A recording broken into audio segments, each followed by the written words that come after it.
আসসালামু আলাইকুম। আমি এসআর ইনকিউবেটর থেকে সেলিম রেজা বলছি। তো আজকে আমি যে ভিডিওটা আপনাদের সামনে নিয়ে আসছি এটা হচ্ছে যে আমরা দেশে অনেক ছোট বড় অনেক খামারি আছি যারা মুরগি, হাঁস মুরগি বা বিভিন্ন ধরনের মুরগি পালন করি। তো যারা বড় আকারের খামারি তারা তো তাদের ব্যাপারটা ভিন্ন।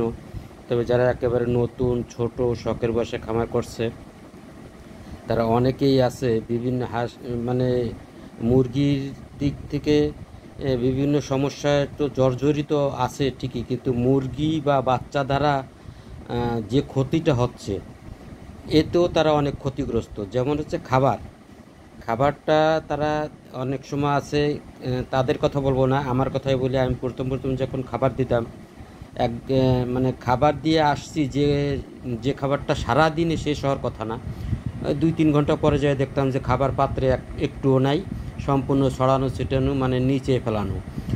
মানে যেভাবেই দিছি না কেন, ঝুলাই দিছি, নিচে দিছি, যেভাবে দিছি তারা মুরগির সহজাত ধর্ম হচ্ছে সব জিনিসকে উল্টায় পাল্টায় কুল্লায় একেবারে নষ্ট করার এদের সহজাত ধর্ম।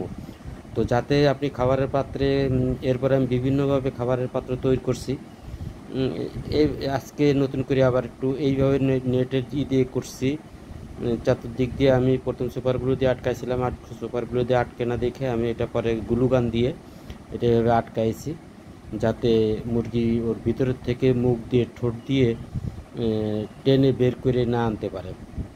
অর্থাৎ মাথাটাকে সে যদি নাড়াইতে না পারে ভিতরে দিয়ে, তাহলে সে কোনোভাবেই খাবারটা বাইরে ফেলতে পারবে না। তো সেজন্য আমি এটাই সিস্টেমটা করছি। এটা খোলা থাকলে ওরা ওই মুখ দিয়ে টান দিয়ে বের করে নিয়ে আসে। আর আমি এখানে এখন যেটা করব, এই যে এই পাত্রটায় এই যে পাইপটা দেখছেন, এই পাইপটা হিট দিয়ে আমি ছোট্ট করে ছিদ্র করে দেবো, যাতে ওই ছিদ্র দিয়েই মুরগি খাবারটা ঠোঁটটা ভিতরে দিয়ে শুধু খায়, বের করতে না পারে। সেজন্য আমি এখন একটা ছিদ্র করে দেবো, এটা গ্যাসের চুলায় হিট দিয়ে তারপর চতুর্দিক দিয়ে ছিদ্র করে দেবো, যাতে খাবারটা নষ্ট না করতে পারে। তো আমি ভিডিওটা যে এই জিনিসটা কিভাবে করছি সেটা আমি ভিডিও করিনি, কারণ এটা তো দরকার নেই, বুঝতেই পারছেন যে এটা কিভাবে করতে হবে। তো আপনারাও এইভাবে করে তারপরে এরকম মুরগির আকার আকৃতি এবং খাবারের পাত্র অনুযায়ী হলো আপনারা ছিদ্রগুলো করবেন। যেহেতু আমি বাচ্চার জন্য করছি সেহেতু এই ছোট্ট ছিদ্রটাই যথেষ্ট, এর চেয়ে বড় ছিদ্র করা লাগবে না।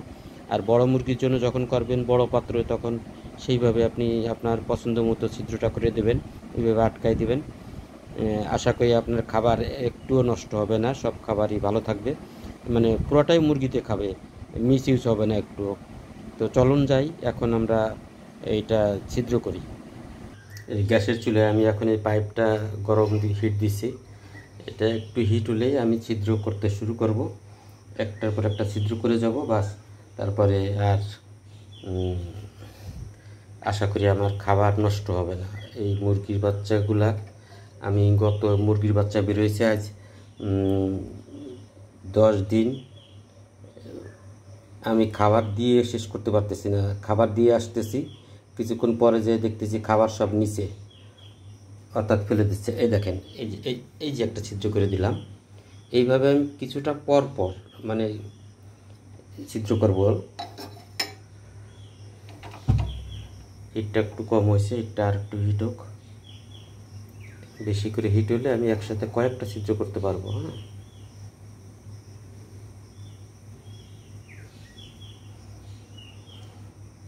তো এই যে এই ছিদ্রটাই যথেষ্ট, এর ভিতর থেকে সে খাবার টাইনে বের করতে পারবে না, কারণ খাবার টান দিলে তার মুখ আটকে যাবে, সে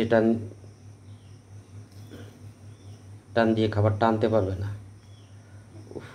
কি গরম হয়েছে, বিশাল গরম, আমি হাত দিয়ে ধরতে পারতেছি না, অথচ ছিদ্র করতে পারতেছি না।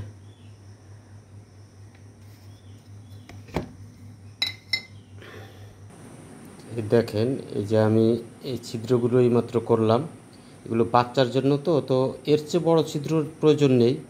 এই যে ছিদ্রটা করেছি, এই ছিদ্র দিয়ে ওরা সুন্দর মতো খাবার খেতে পারবে, সমস্যা নেই।